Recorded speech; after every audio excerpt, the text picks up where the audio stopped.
Yes, I have a very short thought tonight. I was thinking when Jesus talked to Peter, his disciple, one of his very close ones, I guess you could say it was part of his inner circle. He asked Peter, he said, "Peter, do you love me?" And Peter says, "Of course, Lord," or something to the effect. You know I love you. And then Jesus asks him again, maybe a few moments went by. "Peter, do you love me?" And Peter was probably a little like, wow, he just asked me this. He goes, "Yeah, Jesus, I do love you. You know I do." And then Jesus asked him a third time. He says, "Peter, do you love me?" And Peter's heart was torn by that point, and he said, "Jesus, Lord, you know I love you." And Jesus said, "To feed my sheep. If you love me, feed my sheep." Speak again to those disciples and a few others for a short time after his resurrection. And he knew that he was going to ultimately ascend back up to heaven from where he came. So Jesus knew these things and knew that he was going to send the Comforter, the very Spirit of Christ, back into the believer so that all the believers could have the presence of Jesus with them, not just the disciples face to face. But Peter didn't know that yet. But his disciples didn't know that yet. It has not yet been revealed to them.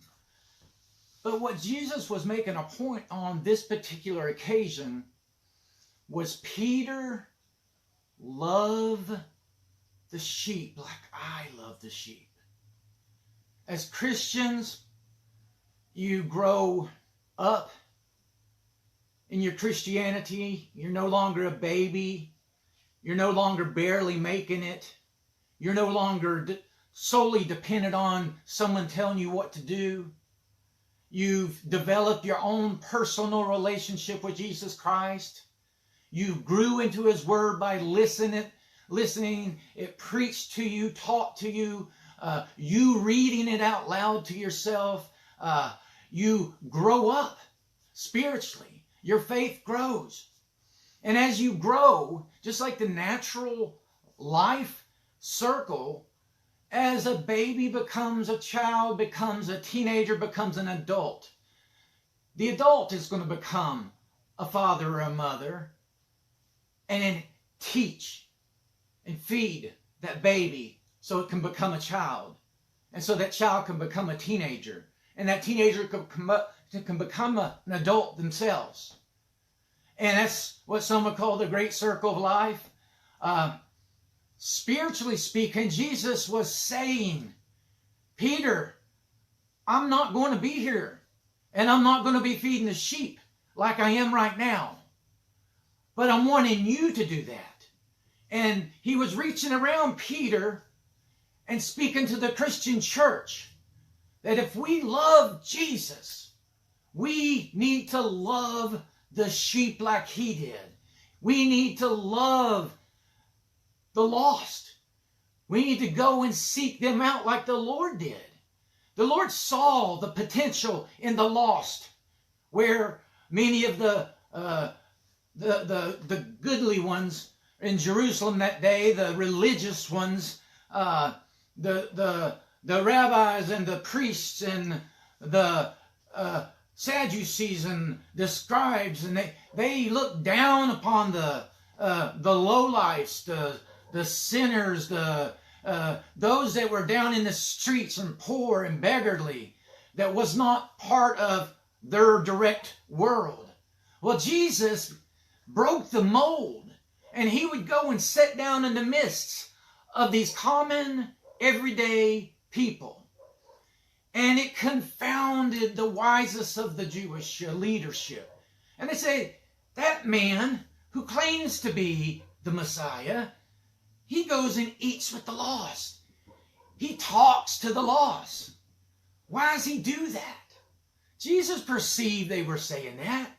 He said, I'm not coming to save those that think they're already saved.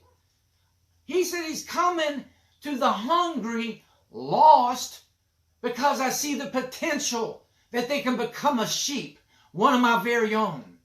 Jesus was in the business to win over the lost. You know, you can consider the lost like a goat. Jesus was in the business to go reach for the goat and bring them in and convert them to become sheep, become like a little dependent sheep that would follow and hear the voice of their shepherd. And that's exactly as Christians what we are.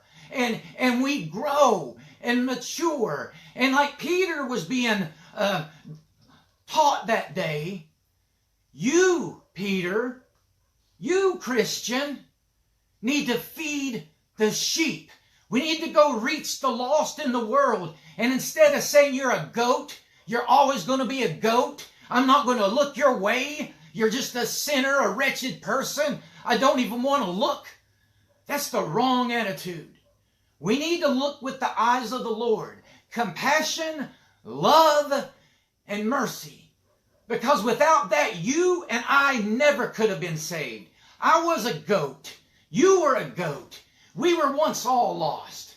And it was someone that rose up like a Peter and wanted to feed the sheep and would compel those goats, if you will, using the comparison, the parallel, to come in, to hear the words of Jesus Christ, to come and hear the preached word of hope and of salvation, and that you can not have to live a life of sin anymore. You don't have to be a sinner and go to hell. There is something much greater for you. You can be born again and let your goat self die, and you'll be resurrected like a sheep, born again, likened unto Jesus Christ. And Jesus Christ will be your great shepherd. He'll be the good shepherd, and he'll love you and care for you. And us, the Peters, the mature Christians, need to put these young sheep underneath our arms and teach them the right way. Encourage them to grow in the Lord, to grow in reading of the Bible, to grow in attending church, to grow in surrounding themselves with like-minded sheep. Because you know the worst thing a newborn sheep could do is wander off into the trails of a goat and get caught up with the herd of goat. And sooner or later that sheep is going to be destroyed. Or in the spiritual case, go right back into the goatish ways. There's a lot of newborn Christians that come in and they drink the milk and they love it. But there's no one there to hold them and to teach them and to grow and nurture them, so they wander right back out the door from where they came. And they wander right back out to the sin which they're familiar with. And their old friends are right there saying, welcome back, where were you?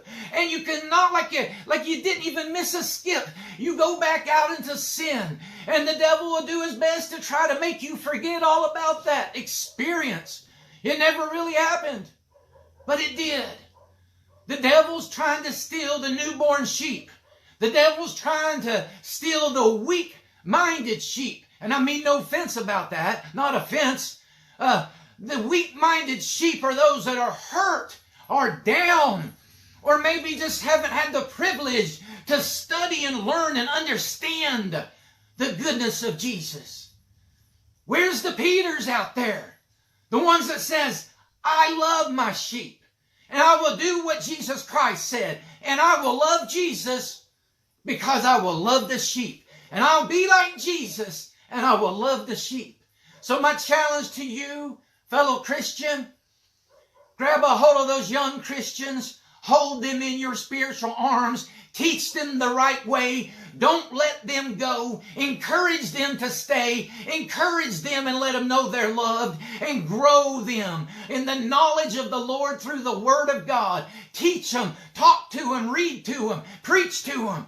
Encourage them. Love the sheep. Does it make sense? That's what Jesus told Peter. If you love me, you're going to feed the sheep. And Jesus is telling the Christian church right now.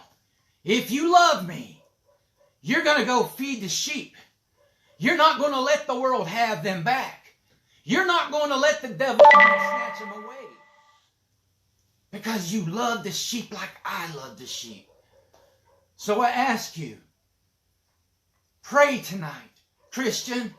Ask the Lord to deal with you, to give you a greater burden. One after the sheep. And let's put self aside and love and feed the sheep. That is the will of the Lord. Thank you very much. God bless you.